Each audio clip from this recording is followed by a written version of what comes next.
In this evolution, two firefighters will be deploying a 2.5-inch hose line.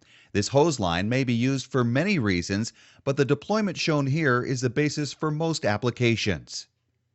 For this demonstration, the fire will be located to the right, making this a right-hand evolution. A command is given by the company officer and then repeated by the firefighter.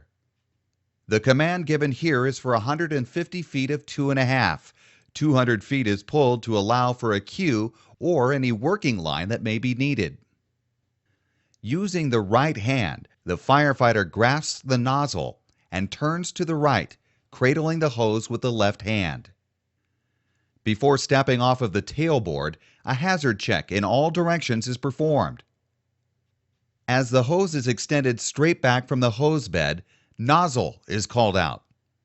When the next coupling appears at the rear of the hose bed, hold it is called out by the other firefighter assisting with the evolution.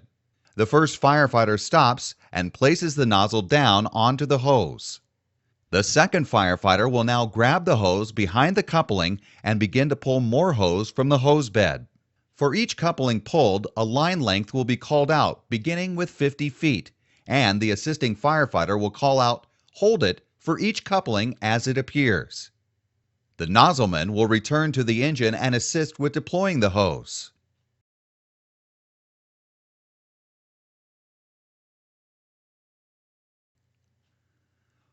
Once the correct amount of hose has been pulled from the engine, the nozzleman returns to the nozzle.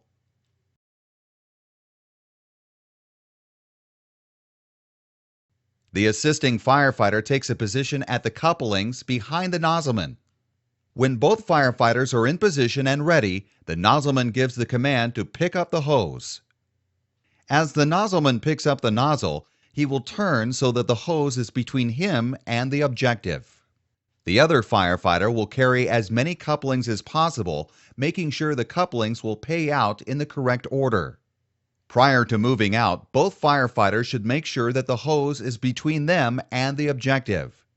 When both firefighters are ready, the nozzleman will give the command to move out. As the hose is deployed, 10-foot spacing is kept between the firefighters. As each coupling pulls tight, the coupling is placed down on the ground and out is called by the assisting firefighter. When the last section of hose has been deployed, the assisting firefighter calls out, "Stop." Once the objective is reached, the nozzleman sets the nozzle down pointed toward the fire. The second firefighter can now begin forming the cue. The method of creating the cue may be dictated by the fire ground and its obstructions, but there are certain elements that must be contained in the cue. First, the nozzle must be at least 5 feet away from the next coupling. This is done to prevent injury from a possible failed coupling and to avoid any leaking water.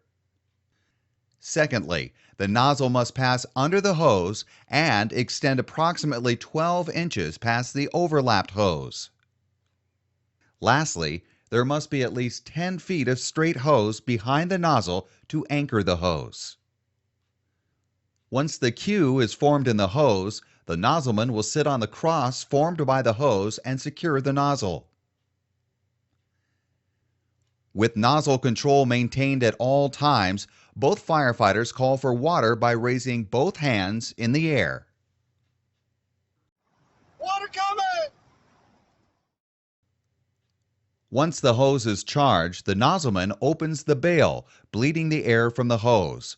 The correct pattern and GPM is also set. A benefit of this hose line is one firefighter may operate it for an extended amount of time.